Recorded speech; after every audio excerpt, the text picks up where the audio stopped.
Hey friends, if you wish to record your screen with the sniping tool in Windows 11, then please watch this video. I will guide you through the procedure. So search for sniping tool in the Windows search bar and open the sniping tool. Now you can click on new and then go to this camcorder like symbol here. This is the recorder and it will ask you to draw a shape to select the recording area. So let's say I draw this shape. I can select the complete window as well, and then I can click on start and it will start recording, and it will need a while for that. But once it records, you can also notice that the microphone is muted right now and the system audio is active, but I can mute it. And if I wish to stop the recording, all I need to do is click on stop recording, and a record will be created here.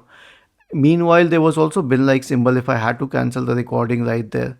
So I personally believe that the sniping tool is a little slow, but it is actually good. I'll tell you why. Because when I started video editing and video creation, I understood that creating videos with OBS needed a little bit of time, and then you had to download a separate software for editing it.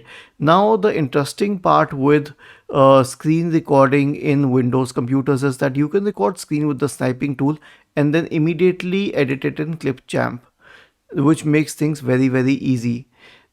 Was this helpful? If yes, then please subscribe to the channel, and if not, then let us know in the comment section of this video on how we could help you further. Thank you for watching this video and have a nice day.